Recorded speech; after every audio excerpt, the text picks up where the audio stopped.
마주보시는 예수님. 오늘은 바로 그분의 시선에 대한 이야기를 함께 나눠보려고 합니다. 우리의 삶에서 진짜 변화는 언제 시작되는 걸까요? 한번 잠시 이 질문을 마음에 품어보면 어떨까요? 흔히 생각하는 것처럼 놀라운 기적이 일어났을 때 그때가 아니에요. 진짜 변화는요, 우리가 누구와 마주하고 서 있느냐, 바로 거기에 따라 시작된다고 해요. 자, 이 마주선다는 것의 의미를요, 전혀 상관없어 보이는 두 여인의 이야기 속에서 한번 찾아볼까 해요. 사실 이 두 이야기는요, 깊이 들여다보면 하나의 이야기거든요. 한 여인은 12년이라는 긴 시간 동안 병과 싸워야 했고요. 또 한 소녀는 겨우 12년의 삶을 끝으로 죽음을 맞이했죠. 보세요. 한 사람에겐 끝없는 고통의 시간이었던 그 12년이 다른 한 사람에겐 살아온 인생 전부였던 거예요. 22라는 숫자 말고도 이 두 사람에겐 공통점이 더 있어요. 바로 죽음의 그림자, 그리고 부정하다는 사회적 낙인이죠. 한 사람은 사회적으로, 또 다른 한 사람은 육체적으로 사실상 죽은 것과 다름없는 삶을 살고 있었던 거예요. 그날도 예수님 주변은 수많은 사람들로 정말 붐볐어요. 바로 그 인파 속에서 한 여인이 정말 목숨을 거는 심정으로 그 절박한 손을 조용히 뻗습니다. 왜냐하면 그 당시 율법으로 부정한 여인이 남성의 몸에 손을 댄다는 건 상상도 못할 용서받을 수 없는 일이었거든요. 그런데 이 만남은 그냥 옷깃을 스치는 단순한 만짐으로 끝나지가 않아요. 예수님은 바로 이 만짐을 통해서 이 여인의 존재 자체를 완전히 바꾸어 놓으십니다. 자, 여기서 우리가 한번 생각해 봐야 할 질문이 있어요. 여인의 병은 이미 나았거든요? 그런데 예수님은 왜 그토록 바쁜 걸음을 굳이 멈추고 뒤를 돌아보셨을까요? 예수님이 찾으시자 여인은 두려움에 떨면서 앞으로 나와요. 한번 상상해 보세요. 12년 만에 찾아온 그 치유의 기쁨? 그것보다도 금지된 행동을 한 자신이 발각되었다는 그 두려움이 어쩌면 훨씬 더 컸을지도 몰라요. 하지만 예수님의 첫 마디는 꾸짖음이 아니었어요. 그분의 입에서 나온 말은 바로 따라라는 너무나 따뜻한 부름이었죠. 평생을 병으로 불리던 한 사람이 처음으로 관계 안으로 들어오는 바로 그 순간입니다.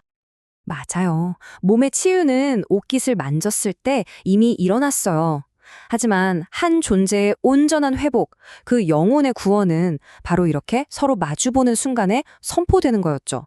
아, 예수님이 걸음을 멈추신 이유가 바로 여기에 있었던 겁니다. 이렇게 마주 본다는 게 얼마나 중요한지는요, 이제 이어지는 두 번째 이야기에서 더 선명해져요. 여기서도 우리는 예수님의 좀처럼 이해하기 힘든 특별한 행동 하나를 보게 됩니다. 예수님이 길 위에서 여인과 이렇게 시간을 보내고 계시는 바로 그 사이에 회당장의 집에서는 정말 절망적인 소식이 전해져요.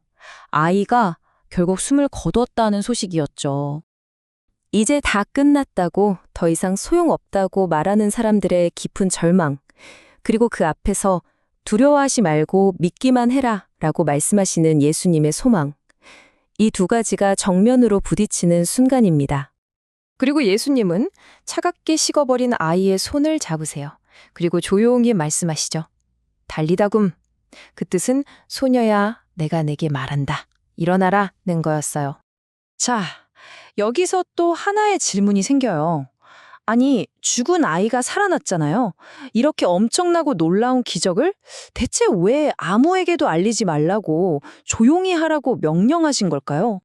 가던 길을 굳이 멈추셨던 이유, 그리고 이 엄청난 기적을 애써 숨기셨던 이유, 이 두 가지 질문은요, 사실 똑같은 하나의 답을 가리키고 있습니다. 그건 바로 사람들이 눈에 보이는 결과에만 온통 마음을 빼앗겨서 정작 그 결과를 주신 분을 놓쳐버릴 수 있기 때문이에요. 병이 나았다는 사실, 아이가 살아났다는 그 사건, 거기에만 머물러서는 안 되기 때문이죠. 예수님이 정말로 원하시는 건 단순히 육신이 회복되는 걸 넘어서 우리 영혼이 구원받는 것이거든요. 한번 일어나는 놀라운 사건을 넘어서 그분과 영원한 가족이 되는 그 관계로 우리를 초대하고 계신 거예요. 이 이야기는 수천 년 전의 이야기가 아니라 바로 오늘을 살아가는 우리에게 똑같이 말을 걸어오고 있어요. 지금 우리의 시선은 어디를 향하고 있나요? 예수님은 지금도 이 바쁘고 분주한 우리 삶의 한가운데서 다른 누구도 아닌 바로 나, 한 사람을 위해 걸음을 멈추세요. 그리고 우리와 눈을 마주치기를 간절히 원하고 계십니다. 이제 조용히 우리 자신에게 한번 물어봤으면 좋겠습니다. 나는 혹시 문제 해결이나 병이 낫는 것 같은 주님이 주신 어떤 결과물에만 만족하며 머물러 있지는 않나요? 아니면 그 모든 결과를 주신 주님, 바로 그분 자신과 지금 이 순간 눈을 맞추고 마주보고 있나요? 우리의 삶은 바로 그분의 시선과 나의 시선이 마주치는 그 순간 진짜 변화를 시작합니다.